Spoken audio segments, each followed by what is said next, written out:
The adventure is alive!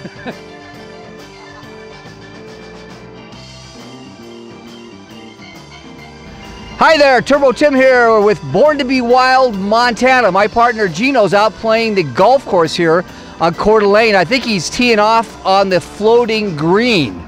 But right now I'm with our music coordinator, Ed Myers, and we're going to talk a little bit about his career.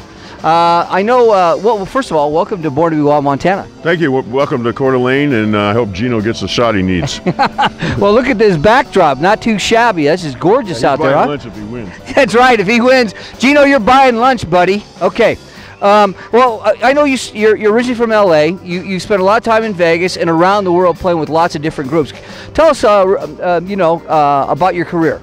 Well, mostly as a playing musician, studio musician for about 30 years now, traveling and doing shows in lots in Brazil and in Asia, and I've been to Europe one time, and my career has been very, very changing all the time, from the different genres of music and everything. So now I moved to Coeur d'Alene, Idaho.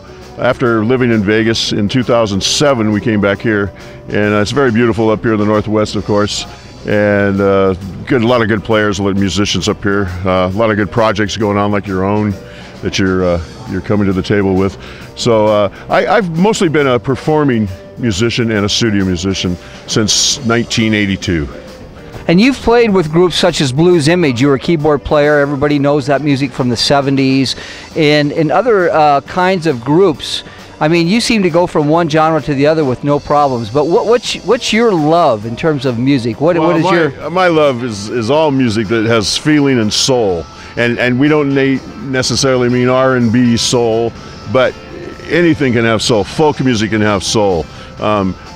Pilot music for movies can have soul, something that moves one, and that's really my favorite. And plus I love harmonies. I've always been associated with harmony groups, and it's what I love. But anywhere from Peter, Paul and Mary, the Beach Boys, the Association, anything that brings harmony, the Carpenters in the 70s, and of course even the Eagles and the Beatles had harmony. A couple years ago you came to Costa Rica, hung out with me for 3 months, went down to we didn't have these clothes on. No, we didn't. We were a lot less clothes on, and we just certainly didn't have the skull caps and whatever. But you came down to help us out with the Rainforest Aid concert down there. We went down to right at the edge of Corcovado National Park, which National Geographic calls the most biodiverse place on the planet, and played this big white grand piano. Yeah. What was that like for you? The Osa Peninsula. Well, first of all, thank you for the invitation to the great country of Costa Rica. Here's a big shout out to that. I had a wonderful time, 2.5 months there.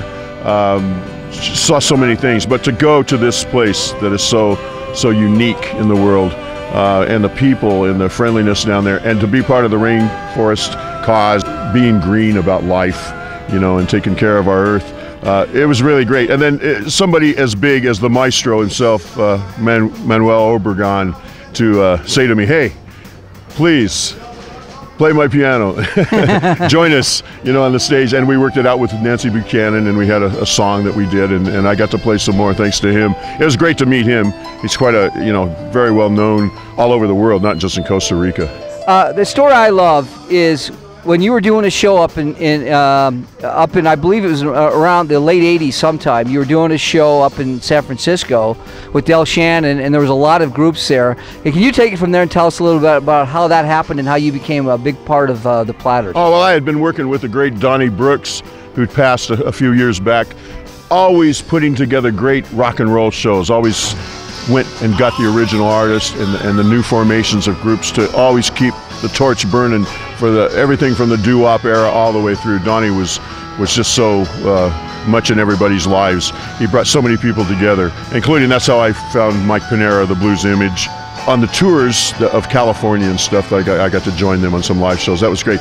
And other people from the Spiral Staircase, from Rare Earth, which now has become the Rock and Roll All-Stars. It was like a family.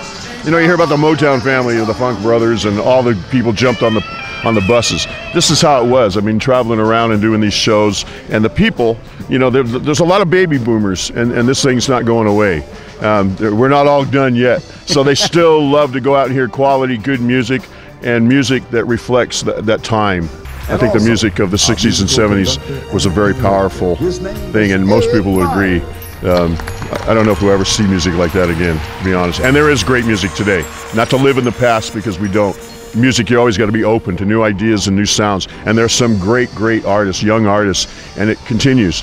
And MTV had a lot to do with that in '81, because everything changed from AM radio, FM radio, to now watching the song come alive on that. So there's great artists today, but that particular time, growing up in that period, it changed a lot of things and brought music to where it is today. So we had done a show in San Francisco area, and Paul Roby's Platters had been doing a show the same night in San Jose.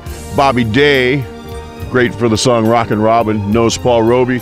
They said, hey, let's get together.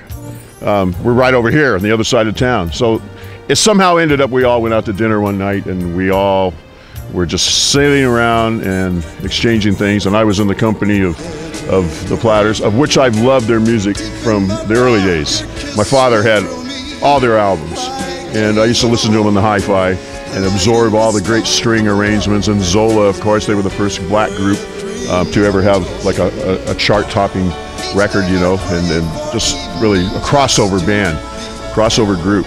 And with great songs, Twilight Time, The Great Pretender, Only You, Smoke It's in Your Eyes, My Prayer, my goodness, The Magic Touch. Everybody, I don't have to plug the Platters, they know the history of them. So to be invited in to go as on the road and as a music director and a conductor for them was a great thing. In 1989 that happened, and it's great how it happened, because it just happened. Yes, I'd been with Donnie, and I knew a few people through that whole thing, because I'd been doing that with them a while, but to be at that table at that Denny's restaurant, just happened to be there with all these entities, and then exchange numbers, and within a month and a half I was on a plane to Florida and going on tour with them.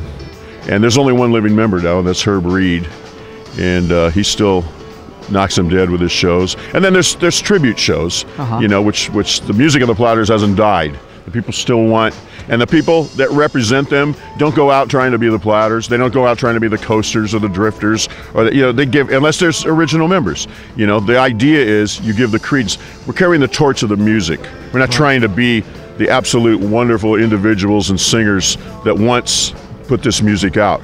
We're just trying to ensure their legacy and make sure that they get credit for it, you know, because the music is ongoing.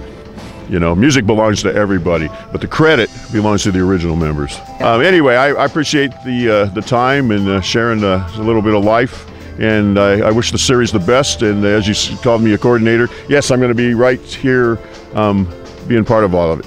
Okay. It's very exciting. Well, thank you very much for being Born to Be Wild, Montana today.